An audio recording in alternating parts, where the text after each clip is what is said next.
नमस्कार मित्रांनो, तुहिरी माझा मितवा या मालिकेच्या आजच्या भागामध्ये आता ईश्वरी जे काही म्हणलेले असते की पहिल्यांदा तो भडकूचंद मला आवडला. आता हे ऐकल्यानंतर आता राकेचा पूर्ण चेहरा उतरतो. रूममध्ये आल्यानंतर सारखं त्याच्यासमोर आता तेच येत असतं. तो इतका रागावलेला असतो कारण ह्या ईश्वरीला पहिल्यांदा आता तो भडकूचंद आवडायला लागला, म्हणजे ही त्याच्या प्रेमात पडले की काय, म्हणून त्याने कपसुद्धा आपल्या हातामध्ये फोडून घेतलेला असतो आणि त्याला त्याची काससुद्धा लागलेली असते. तेव्हा आता त्याला त्रास होत असतो तरी सुद्धा नाही आजपर्यंत जी कोणतीही मुलगी तुला आवडली राकेशजी, तर ती प्रत्येक मुलगी तुझ्या मिठीत होती हे लक्षात धर. परंतु हीच इंदोरी जिलेबी आहे, काही करून सुद्धा ती तुझ्या जाळ्यात नाही अडकत. आज तिला अर्णव आवडला आणि जर उद्या प्रेम झालं तर नाही, असं व्हायला नको. म्हणून राकेश आता खूप असा स्वतःला त्रास करून घेत असतो आणि अर्णव ईश्वरी एकत्र यायला नकोत म्हणून त्याचे आता प्रयत्न सुरू असतात. काही झालं तरी आता त्या इंदोरी जिलेबीला मात्र मी स्वतःच करून राहणार, या मार्गाने नाही तर त्या मार्गाने. म्हणून तो आता ईश्वरी बरोबर प्रेमाचे स्वप्न पाहतो. त्यानंतर आता इकडे अर्णव आणि अंजली आता चांदण्या रात्री बाहेर बसलेले असतात. तेव्हा आता लगेच अंजली खुशून म्हणते की अरे चिंटू, आज खरंच आपली आई किती खुश असेल रे. आता दोघे एकटक आकाशातील ताऱ्यांकडे बघत असतात. अंजली म्हणते की आपल्या आईचं ते जुनं सिलाई मशीन पुन्हा एकदा ते सुरू झाले, याचा आनंद तर आहे, परंतु आणखीन एका गोष्टीचं खूप मोठं असं समाधान आहे. अरे चिंटू, विचार ना काय आहे ती गोष्ट. तेव्हा आता अंजली जेव्हा अर्णवकडे बघते तेव्हा अर्णव एकटक ताऱ्यांकडे बघत असतो. तर अंजली म्हणते की जाऊन दे, थांब मी सांगते. आणि अंजली सांगायला सुरुवात करते की हे बघ चिंटू, आजपर्यंत तुझ्या पर्सनल स्पेस मध्ये मी आजी आणि मामी यांना सोडून कुणालाच जागा नव्हती. त्यावरती अर्णव विचारतो की आज मात्र असं काय वेगळं झालं. तर अंजली म्हणते की परत सांगू. आता अंजली खुशून म्हणते की आज मात्र तेथे ईश्वरीला जागा मिळाली. त्यावरती अर्णव म्हणतो की ताई, अगं तू हे खूप मोठं स्टेटमेंट करते. जस्ट तिला जे काही जागा वगैरे काही मिळालेली नाही, परंतु जे तिने काही केलं ना ते एकदम असं वेस्ट केलं, कारण मी तिला हे सांगणं गरजेचं होतं, तेवढंच फक्त मी केलं. तेव्हा आता अंजली म्हणते की नाही, एवढं सांगणं हे गरजेचं नाही. म्हणजे हे बघ, अरे तुझा तो घडलेला भूतकाळ, तुझ्या आयुष्यातील त्या एका प्रकरणानंतर, म्हणजे आतापर्यंत तू कुठल्याही मुलीला थँक्यू म्हटलेलं मी आतापर्यंत ऐकलंच नव्हतं, आणि आज मात्र तू चक्क ईश्वरीला सुद्धा थँक्यू म्हणाला. इतक्या दिवसातून एका मुलीला तू थँक्यू म्हणाला.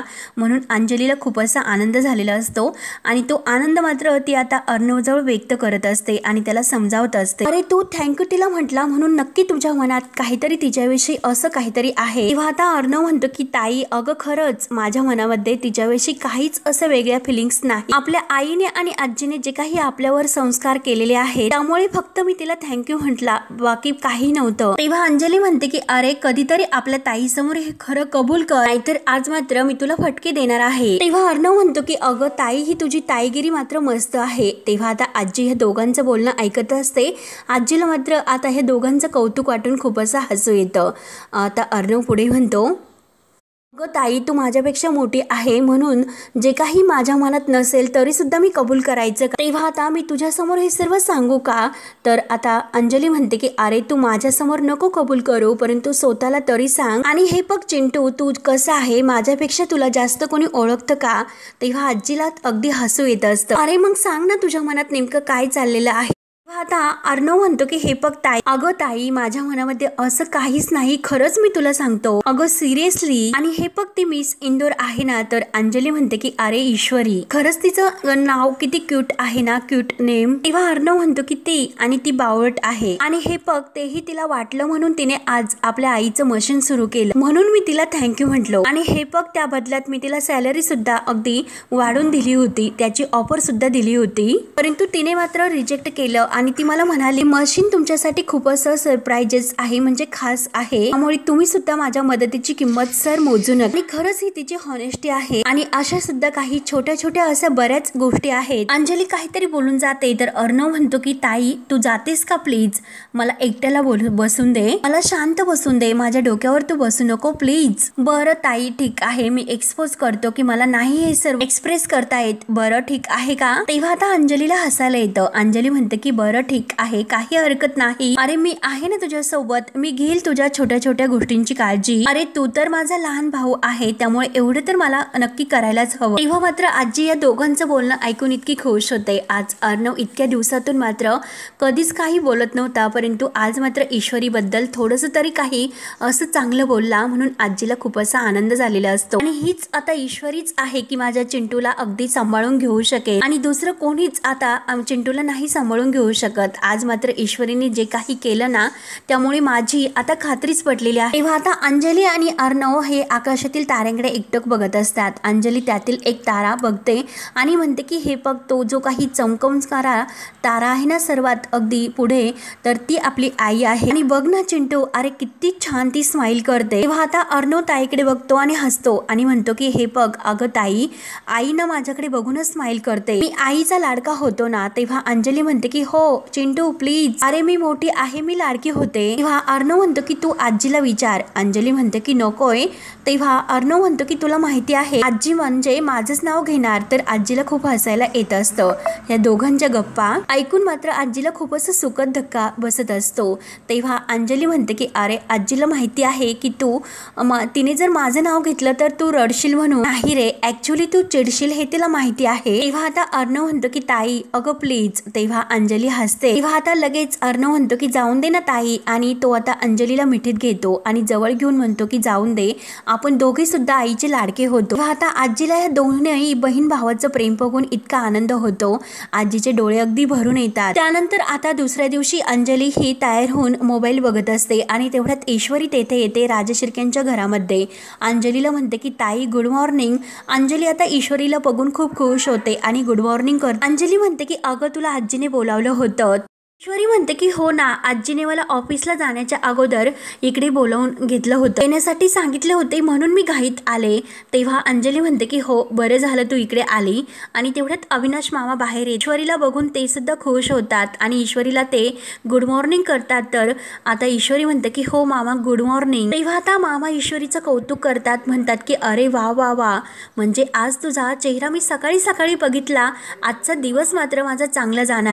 तेव्हा मात्र ईश्वरी म्हणते की थँक्यू मामा. आणि काय म्हणतात बरं ते सोने सकाळी. तेवढ्यात आजी ही हातामध्ये बांगड्यांचा सेट घेऊन बाहेर येते आणि ईश्वरीला बघून म्हणते की अरे ईश्वरी तू आलीस का. तर ईश्वरी म्हणते की हो आजी. आजी म्हणते की बरं झालं बाई तू आलीस ग. अगं ईश्वरी, मला तुला काहीतरी द्यायचं आहे आणि त्यासाठी मात्र मी तुला मुद्दामून बोलावून घेतलं. त्यावरती आता ईश्वरी म्हणते की आजी अहो खरंच मला काही नको. हे बघा आजी, अहो काल मी सरांना सुद्धा हेच सांगितलं, ते मशीन सुरू करण्याच्या बदल्यात काहीही नको. म्हणजे आता अर्णव सरच नक्की तेच काम आहे ते तुमच्या दोघींकडून करून घेतात की काय. आजी म्हणते की अच्छा, म्हणजे चिंटू कालच या बाबतीत तुझ्याशी बोलला की काय. त्यावरती ईश्वरी म्हणते की आजी हे बघा, मी हे सर्व पैशांसाठी नाही केलेलं. आता मला एक गोष्ट सांगा बरं, तुम्ही मला आंबे हळदीचा लेप पाठवला होता, तो लेप तर मी घेतलाच ना, कारण मी सुद्धा तुम्हाला आजी म्हणते. आणि हे बघा, मनाने ज्या काही गोष्टी आपण केलेल्या असतात तर त्या कधीही पैशात मोजायच्या नसतात. माणुसकी काय असते, आईने मला लहानपणापासून तेच शिकवलेलं आहे. आता ईश्वरी किती संस्कारी आहे, तिच्या मनामध्ये दुसऱ्याविषयी किती आदर आहे आणि पैशासाठी ती कोणतंही काम करत नाही. पैसा तिच्यासाठी महत्त्वाचा नाही हे सर्वांच्या लक्षात येते. तेव्हा आता आजी अगदी तोंड भरून ईश्वरीचं आणि ईश्वरीच्या आईचं कौतुक करते. आजी म्हणते की खरंच तुझ्या आईने खरंच खूप छान असे संस्कार तुझ्यावर केलेत ग. त्यावर आता अविनाश मामा विचारतात की ईश्वरी अगं तुझ्याकडे या विचारांचं एखादं इंजेक्शन वगैरे आहे की काय. नाही ना, अगं असतं तर खरंच बरं झालं असतं. तेव्हा आता अविनाश मामाचं हे बोलणं ऐकून सर्वांना मात्र असं गोड हसायला येतं, कारण आता वल्लरी बद्दल मामा बोलतात, कारण आमच्याकडे एक अशी व्यक्ती आहे की तिच्याकडे ही विचार आहे ना त्याची मात्र कमतरता आहे, म्हणून तिला हे इंजेक्शन द्यायचं आहे, म्हणून तुला विचारतो. त्यावर आता आजीला तर खूप असं हसायला येत असतं. ईश्वरी सुद्धा हसून म्हणते की मामा अहो काय गंमत करतात तुम्ही पण. आता अविनाश मामा म्हणतात की नाही ईशू, अगं मी गंमत नाही करत, मी अगदी सिरियसली बोलतो, अगं आई तूच समजाव. तेव्हा आता आजी हसते आणि बास रे असं ती अविनाशला म्हणते. त्यानंतर आता आजी म्हणते की ईश्वरी चल बरं बस बरं इथे, म्हणून ईश्वरीला ते आता खाली बसायला सांगतात तेव्हा आता आजी मोठ्या मानाने मात्र जे काही बांगड्या असतात तर त्या बांगड्या मात्र ईश्वरीच्या हातामध्ये तो बॉक्स देतात आणि हे फक्त तुझ्यासाठी ईश्वरी माझ्याकडून. तेव्हा आता ईश्वरीला मात्र खूप असं अवघड होत असतं. तर ईश्वरी आता बघायला सुद्धा तयार नसते. आजी म्हणते की अगं ईश्वरी बघ ना, अगं तुला नक्की आवडतील. तेव्हा ईश्वरी तो बॉक्स हातात घेते आणि उघडून पाहते तर त्यात बांगड्या असतात. तेव्हा आता आजी अगदी खुश होऊन ईश्वरीला विचारते की ईश्वरी तुला आवडल्यात का बांगड्या. तेव्हा मात्र आता ईश्वरी म्हणते की आजी अहो हे तर सोन्याचं कंगन आहे. आणि तेवढ्यात मात्र आता तेथे वल्लरी येते. आता वल्लरीला मात्र हे सर्व बघून तिचा तर आणखीन जळफळाट होतो. परंतु ईश्वरी मात्र आता ही सोन्याचं कंगन घ्यायला तयार नसते. आता तो बॉक्स परत आजीच्या हातात देते. आजी हे नकोय मला, मी हा बॉक्स नाही घेऊ शकत असं म्हणते. तर आजी म्हणते की अगं ईश्वरू, अगं मी तुला हे खूप प्रेमाने देते, घे ना ते. तेव्हा ईश्वरी म्हणते की नाही हो आजी, अहो इतकी महागडी वस्तू मी कशी घेऊ, मी नाही घेऊ शकत. त्यावर आता आजी ईश्वरीला समजावते की हे बघ बाळा, अगं कोणत्याही मोहबदल्यात मी तुला ही वस्तू नाही देत ग. आणि हे बघ ही वस्तू माझ्यासाठी खूप अशी खास आहे आणि हे बघ तू सुद्धा माझ्यासाठी खूप खास आहे, म्हणूनच मी तुला ही वस्तू देते ना. म्हणून आपल्या माणसांसाठी ही अगदी एक खास वस्तू आपल्या खास माणसासाठी घे ना. परंतु ईश्वरी ती वस्तू आता घ्यायला तयार नसते. आजीला रिक्वेस्ट करते की आजी खरंच मी ही वस्तू नाही घेऊ शकत, मी प्लीज तुम्हाला एक रिक्वेस्ट करते. तेव्हा आजी म्हणते की हे बघ ना, अगं तू जर ही वस्तू घेतली नाही तर मला खूप असं वाईट वाटेल, माझ्या मनाला अवघड वाटेल, माझ्या मनासाठी तरी तू ही वस्तू प्लीज घे ना. म्हणून आजी सुद्धा आता खूप अशी ईश्वरीला आग्रह करत असते. ईश्वरी नाही नाही करत असते. आजी अंजली यांना खूप असं वाईट वाटत असतं आणि ईश्वरीने ते कंगन घ्यावं असं त्यांना मनापासून वाटत असतं. परंतु वल्लरीचा तर खूप असा जळफळाट होत असतो. आजीचे डोळे भरून आलेले आहे हे बघून ईश्वरीला वाईट वाटतं आणि शेवटी आजीचं मन राखण्यासाठी ईश्वरी मात्र आता ते सोन्याचं कंगन घेते. तर आजी खुश होते. तर ईश्वरी आजीला थँक्यू बोलते आणि आता ते कंगन घेतल्यानंतर ईश्वरी आता आजीला नमस्कार करते, आजीच्या पाया पडते. तेव्हा आजी तर अगदी तोंड भरून आपल्या ईश्वरीला सुखी राहा असा आशीर्वाद देते. तेव्हा आता आजीला इतका आनंद झालेला असतो. आजी आता ईश्वरीच्या संस्कारावर आणि ईश्वरीवर खूपच खुश असते. तेव्हा आता लगेच वल्लरीचा जळफळाट होतो. वल्लरी लगेच आजीला विचारते की आई तुम्ही हे कंगन हिला देतात का. तेव्हा आता आजी आपल्या डोळ्यातील पाणी पुसते आणि आजी आता उठते आणि उठून म्हणते की हे बघ अगं देताही नाही तर दिले सुद्धा, आणि अगं ते कंगन मी तिला दिले सुद्धा आणि त्यासाठी तुझ्या परवानगीची मला अजिबात गरज नाही बरं का. आता वल्लरी मामी म्हणते की हो का, आणि तुम्हाला कधी माझ्या परवानगीची गरज होती, कारण आत्तापर्यंत काय असं तुम्ही मला विचारत आला. मी फक्त या घरात नावाची सून आहे, या घरात कोणता हक्क आणि कोणता अधिकार मला आहे, फक्त सून म्हणून या घरामध्ये राहते, पण हक्क मात्र कोणतेही मला नाहीत. म्हणून आता वल्लरी भांडायला सुरुवात करते. ईश्वरीला खूप असं वाईट वाटत असतं. माझ्याच घरामध्ये माझा ज्या वस्तूवर हक्क आहे आणि तोच हक्क माझा डोळ्यासमोर मात्र तुम्ही दुसऱ्या कुणाला देतात. आणि अविनाशला लगेच विचारते की काय हो, कळली ना तुम्हाला माझी किंमत, या घरात मला काय किंमत आहे ते. अविनाश मामाला सुद्धा वल्लरीचा खूप असा राग येतो. अविनाश मामाला वल्लरीचे पूर्णपणे आता अगदी वल्लरी कोणत्या जातीची आहे, कोणत्या स्वभावाची आहे माहिती असतं. तेव्हा आता अविनाश मामा सुद्धा आता वल्लरीला बोलतो, वल्लरी हे बघ हे कंगन आहे तर ते माझ्या ताईचं आहे आणि हे तुला सुद्धा माहिती आहे, त्यामुळे आता खरा हक्क त्यावर ताईचा होता आणि ते कंगन मात्र माझ्या ताईने आईला दिले होते, त्यामुळे आता मात्र त्या कंगनावरती आईचा हक्क आहे आणि आता हे कंगन आईने कुणाला द्यायचं हा अधिकार फक्त आईचाच आहे, हे तुला कळलं असेल ना. आता वल्लरीला खूप राग येतो, परंतु आता अविनाश मामा बरोबर पॉइंट पकडून वल्लरीला शांत करतो. तेव्हा मात्र आता वल्लरी काही शांत बसायला तयार नसते आणि ती म्हणते की हो ना, या घरामध्ये फक्त मी सोडून सगळ्यांना सगळे अधिकार आहेत, परंतु मीच अशी आहे की या घरात मलाच कोणते अधिकार नाही. तेव्हा आता वल्लरी लगेच वाद घालायला सुरुवात करते, परंतु ईश्वरी मात्र आता आजीला म्हणते की आजी हे कंगन मला नकोय, हे कंगन तुम्ही परत घ्या. तेव्हा आता आजी म्हणते की अगं ईश्वरी तू तिच्याकडे कशाला लक्ष देतेस, तिच्याकडे अजिबात लक्ष देऊ नकोस, अगं तिचं हे रोजचं आहे, तिचा स्वभाव नाही बदलत, तू तिच्याकडे लक्ष देऊ नको, वाईट वाटून सुद्धा घेऊ नकोस. ईश्वरी हे कंगन ठेव बरे तुझ्याकडे. तेव्हा आता ईश्वरी मामीकडे बघत असते तर मामी ईश्वरीकडे रागाने बघत असते. तेव्हा आता ईश्वरी मात्र ते कंगन आपल्याकडे ठेवते. आईंचा आणि आजींचा ताईंचा मान राखण्यासाठी ईश्वरी मात्र ते कंगन स्वीकारते आणि तेवढ्यात मात्र आता अर्णव तयार होऊन बाहेरच येतो. ईश्वरीला आता तो तेथे बघतो आणि विचारतो की काय ईश्वरी देसाई, इंदोर फ्रॉम इंदोर, तुम्ही सकाळी सकाळी इकडे काय करतात? तेव्हा आता आजी म्हणते की अरे अर्णव, मीच तिला बोलावलं होतं, माझं एक खूप महत्वाचं काम तिच्याकडे होतं. अरे जेव्हा ती संध्याकाळ नंतर ऑफिसमधून इकडे घरी येते तेव्हा मात्र तिला तिच्या घरी जाण्यासाठी उशीर होतो ना, म्हणून मी तिला सकाळी मुद्दाम बोलावून घेतलं. म्हणून मी म्हटलं की तुला ऑफिसला जाण्याच्या अगोदरच तू इकडे ये म्हणून. त्यामुळे अर्णव तू आता एक काम कर, तू सुद्धा ऑफिसला निघालेला आहे, मग ऑफिसला जाताना तूच हिला ऑफिसमध्ये घेऊन जा तुझ्या सोबत तुझ्या गाडीतून, आणि त्यामुळेच प्रश्न मिटला. त्यावर आता लगेच अर्णव म्हणतो की आजी हे सर्व तू तिला विचारलं का, तिला चालेल का हे सर्व? तेव्हा मात्र आता ईश्वरी आणि आजी एकमेकींकडे बघत असतात. तर अर्णव म्हणतो अगं आजी, तू तर स्वतःच म्हणते की ती माझ्याबरोबर ऑफिसला येईल म्हणून, परंतु अगं तू तिला विचारलं की नाही? तिची सुद्धा तयारी असायला हवी की तिला माझ्यासोबत ऑफिसला यायचं की नाही. हे बघ, तू तिला आत्ताच विचार, ती आत्ताच नाही म्हणेल.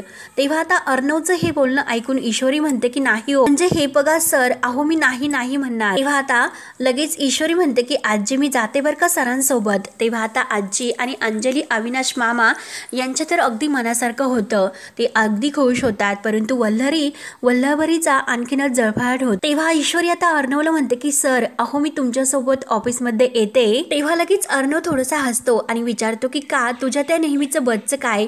तेव्हा ईश्वरी म्हणते की सर अहो चलाय, उशीर होतो. अहो सर पटकन चला, नाहीतर माझे बॉस खूप चिडतील, आणि एकतर ते खूप चिडक्या स्वभावाचे आहेत. तर लगेच आता आजी म्हणते की हो ना अगं, ते तर खरंच खूप चिडका बिब्बा आहे, आणि एकदा की ते चिडलेत ना, त्यांच्या रागाचा हा चिडका पारा काही उतरत नसतो. त्यामुळे जा ईश्वरी लवकर, नाहीतर तो रागवेल. तेव्हा आता सर्वजण मुद्दाम अर्णवची गंमत करत असतात. अर्णव म्हणतो की झाले का, आता निघू का, मी जाऊ का? तेव्हा आता अविनाश मामा आणि हे आजी हे ईश्वरीला म्हणतात की जा जा लवकर, नाहीतर तो अर्णव निघून जाईल. ईश्वरी धावतच अर्णवच्या मागे जाते. त्यानंतर आता लगेच सर्वांना हसू येत असतं, परंतु आजी आता वल्लरीला लगेच म्हणते की हो बोला. तेव्हा मात्र आता वल्लरीला खूप असा राग येतो आणि रागाने तोऱ्यात असते. आता या सर्वांकडे रागाने बघत आतमध्ये निघून जाते. त्यानंतर आता अविनाश मामा, अंजली आणि आजी एकमेकांशी गप्पा करत मस्त तेथे सोफ्यावर बसते. तेव्हा अविनाश मामा विचारतो की अगं आई, तू हे जे काही कंगन आहे ते ईश्वरीला? तेव्हा लगेच आजी म्हणते की हो, तू अगदी बरोबर ओळखलंस, मी मुद्दाम तिला हे कंगन दिले, कारण हे कंगन देण्यामागे आजीचा महत्त्वाचा काहीतरी असा एक प्लॅन असतो, म्हणजे ईश्वरीला आता या घरची सून बनवून आजीला घ्यायचं असतं. ईश्वरी आता आजीला खूप पसंत असते. अविनाश मामा आणि अंजली या दोघांना मात्र हसू येत असतं, कारण आजीच्या मनात नेमकं काय ईश्वरीबद्दल सुरू आहे हे त्यांनी ओळखलेलं असतं. तेव्हा आता आजी म्हणते की अरे तुला माहिती आहे का अविनाश, तुला आठवतं का, हे जे काही कंगन आहे ना ते आपल्या सात्विकाला एका डिझाईनमध्ये पुरस्कार म्हणून मिळालं होतं, आणि तेव्हाच मला सात्विकाने सांगून ठेवलं होतं की आई, मला हे जे काही कंगन मिळालेलं आहे ना ते मात्र माझ्या चिंटूच्या होणाऱ्या बायकोला जपून ठेवणार आहे. आणि हे बघा, विचार करा की जे काम आत्तापर्यंत कुणालाच जमलं नाही ते काम फक्त आपल्या ईश्वरीने करून दाखवले. ईश्वरीला ते काम जमले, म्हणून आज ते सात्विकाचं कंगन आहे ते आज मी ईश्वरीला दिले, असं आजी आता सर्व काही यांना सांगते. अविनाश मामा आणि अंजली यांना खरंच खूप असा आनंद होतो. आजी म्हणते की हे कंगन देऊन आज मात्र मी माझ्या जबाबदारीतून मुक्त झाले, म्हणजे हे कंगन मात्र आता ईश्वरीच आता अर्णवची बायको होऊ शकते, म्हणून मी तिला आता हे कंगन देते, आणि हा देवी संकेत आहे. आता ह्या मोठ्या जबाबदारीतून मी मात्र मुक्त झाले. त्यावरती आता अविनाश मामा सुद्धा खुश म्हणतो की आई, तू आता जे काही केलंस ना ते अगदी योग्य केलं, परंतु आई अगं मला असं वाटतं की आपण मात्र थोडीशी वाट बघायला हवी. त्यावरती आजीला तर घाईच झालेली असते. आजी म्हणते की अरे आता कसली वाट बघायची, आता आपण तयारीला लागायला हवं. ईश्वरीच आता माझी नाचसून होणार आहे हे मात्र पक्का आहे. एकदा की गुरुजी घरी आले, जेव्हा त्या दोघांच्या पत्रिका दाखवल्या जातील तेव्हा मात्र आता सर्व फायनलच होईल. तेव्हा आजी लगेच अंजलीला विचारते की अगं मी तर तुला गुरुजींना फोन करून घरी बोलावून घेण्यासाठी सांगितले होते, मग तू केलास की नाही फोन? तेव्हा अंजली म्हणते की हो केला होता, जरा गावी गेलेले आहे आणि 4 दिवसात ते जरा येतीलच, त्यामुळे गुरुजी आल्यानंतर आपण नक्की त्यांना पत्रिका दाखवून घेऊया. तेव्हा आता आजी म्हणते की बरं, गुरुजी 4 दिवसांनी येतात ना, मग 4 दिवसांनी हे सर्व फायनल होईल. तर आजीला मात्र खूप असा आनंद झालेला असतो. तेव्हा आता अविनाश मामा आजीची ही सर्व तयारी बघून म्हणतो की खरंच आईने सर्व काही तयारी अगोदरच करून ठेवलेली आहे. तर म्हणून अंजलीला खूप असा आनंद होतो, ती मान डोलावते। त्यानंतर आता अर्णव गाडी जवळ आलेला असतो आणि तो फोनवर आता काहीतरी असा कुणाशी बोलत असतो। तेवढ्यात आता ईश्वरी सुद्धा मागून येते। तेव्हा आता ईश्वरी जेव्हा गाडीजवळ येते तेव्हा मात्र आता ईश्वरी घाबरते, कारण जेव्हा त्या गाडीनेच आता ईश्वरीचा अपघात जेव्हा घडलेला असतो तेव्हा त्या ड्रायव्हरने जे काही बोलणं आहे तर ते ईश्वरीच्या अगदी तोंडासमोर येतं। तिला सर्व काही ते आठवते, ते क्षण आठवायला सुरुवात होते। त्यावेळेस मात्र ईश्वरी खूप घाबरलेली असते। गाडीचे ब्रेक फेल आहे असं जेव्हा तो ड्रायव्हर म्हणतो आणि त्या ड्रायव्हरने मात्र मधीच उडी टाकलेली असते आणि ईश्वरीचा अपघात केलेला असतो आणि हे सर्व आठवून ईश्वरी आता खूप घाबरते। तर अर्णवचं फोनवरील बोलणं आता बंद झाल्यानंतर तो फोन ठेवतो आणि ईश्वरीकडे एकटक बघत असतो। आता तो ईश्वरी एकटक बघत आता ईश्वरीला म्हणतो की मॅम अहो प्लीज बसा ना, असं जे काही लिहिलेलं इन्व्हिटेशन आहे तर ते बसण्यासाठी तुला हवं आहे का असं म्हणतो आणि तिला बसायला सांगतो। तेव्हा आता ईश्वरी काही पुढे बसायला तयार नसते। ती आता अर्णवला विचारते की सर मी मागे बसू का। तेव्हा आता अर्णव म्हणतो की काय मी तुझा ड्रायव्हर आहे का, तुझा ड्रायव्हर बनून ऑफिसला घेऊन जायला मी ड्रायव्हर आहे का। त्यामुळे अर्णव आता काही एक न बोलून देता ईश्वरीला डायरेक्ट पुढे बसायला सांगतो। ईश्वरीला खूप असं अवघड वाटत असतं की पुढे मी कशी बसू। तेव्हा मात्र आता शेवटी आता ती अर्णव शेजारी पुढे बसते। अर्णव आता आपला सीट बेल्ट लावतो तेव्हा ईश्वरीला खूप असं अवघडल्यासारखं फील होत असतं। तेव्हा मात्र अर्णव एकटक ईश्वरीकडे बघत असतो। तर आता तो म्हणतो की स्कूटरला सुद्धा सीट बेल्ट असते। तेव्हा आता तो ईश्वरी सीट बेल्ट लावण्यासाठी सांगतो। ईश्वरी आता त्याच्याकडे एकटक बघत तेव्हा आता ईश्वरी सीट बेल्ट काढत असते, परंतु तो सीट बेल्ट पॅक गुतलेला असतो त्यामुळे तो काही तिला निघत नसतो। अर्णव आता हिच्याकडे एकटक बघत असतो। शेवटी अर्णवच्या लक्षात येते की हिला काही सीट बेल्ट निघेना म्हणून ईश्वरी प्रयत्न करत असते। तर अर्णव म्हणतो की थांब। तर ईश्वरी आता अर्णवकडे बघत असते। तेव्हा अर्णव आता आपला सीट बेल्ट पुन्हा बाजूला काढतो आणि ईश्वरीचा सीट बेल्ट तिला लावायला जातो, परंतु आता दोघेही एकमेकांच्या इतक्या जवळ आलेले असतात, एकमेकांच्या अगदी इतके जवळ की दोघं आता ईश्वरी एकटक अर्णवकडे बघत असते आणि अर्णव मात्र आता ईश्वरीकडे बघत असतो। दोघे आता एकमेकांच्या डोळ्यात डोळे घालून बघत असतात। तेव्हा आता अर्णव सीट बेल्ट आपल्या हातात धरतो, ईश्वरीकडे बघतो आणि ईश्वरी अर्णवकडे बघत असते। मात्र आता दोघे असं बघत असतात की आजही त्यांच्या तू ही रे माझा मितवा असं दोघांमध्ये काहीतरी सुरू होतंय असं वाटत असतं। तेव्हा दोघेही आता एकमेकांकडे बघत असतात आणि आता दोघे एकमेकांकडे बघता बघता ईश्वरी आता लास्ट आणि खाली बघत असते। तर तेव्हा अर्णव सुद्धा आता सीट बेल्ट लावतो आणि ईश्वरीकडे बघत बघत तो आता बाजूला होतो। तेव्हा आता ईश्वरी अर्णवला विचारते की सर आता मी नेहमी बसनेच येऊ का, नेहमी सारखे येते तशी। तेव्हा आता अर्णव विचारतो की का आणि बसने का, मी सुद्धा ऑफिसला जातोय ना आणि जाताना मात्र मी काही तुला खाणार नाही असं तो तिच्याकडे बघत बोलतो। तेव्हा आता ईश्वरी म्हणते की सर मला थोडीशी भीती वाटते। तेव्हा ईश्वरीचा आता त्या गाडीमध्ये बसल्यानंतर अपघात झालेला असतो म्हणून तिला भीती वाटत असते, म्हणून ती अर्णवला विचारत असते। तेव्हा अर्णव तिच्याकडे एकटक बघतो आणि ईश्वरी पुन्हा आपल्याला स्वतःला सावरते। तेव्हा मित्रांनो हा भाग येथे संपतो। पुढील भागामध्ये आता या राकेशने काहीतरी आता वेगळाच भलता प्लॅन केलेला असतो। म्हणे त्याने एक फवारावाला जो काही आहे फवारा मारण्यासाठी तो त्याला घेऊन आलेला असतो आणि त्याला मात्र तो आता ह्या जयू आत्या जेथे घरामध्ये असते तर घरामध्ये घुसून सर्वत्र आता धुराचा तो फवारा मारत असतो। तेव्हा आता धुराचा तर आता जयू आत्याला खूप असा अस्थमेचा त्रास असल्यामुळे तिला आता खूप असा त्रास व्हायला सुरुवात होते। जयू आत्या कपड्यांच्या घड्या घालत असताना मात्र आता तिला इतका खोकला यायला सुरुवात होते, तिचा दम भरलेला असतो। आता राकेश दरवाजा उघडतो आणि तिची ती अवस्था चाललेली पाहून त्याला खूप असा आनंद होत असतो। तो अगदी जयू आत्या इतकी अगदी खोकत असते, तिला खूप अस्थम्याचा म्हणजे श्वास घ्यायला त्रास होत असतो, परंतु आता राकेश तिच्याकडे बघून एकटक हसतो आणि तो मुद्दाम आता तिच्यासमोर नाटक करणार असतो।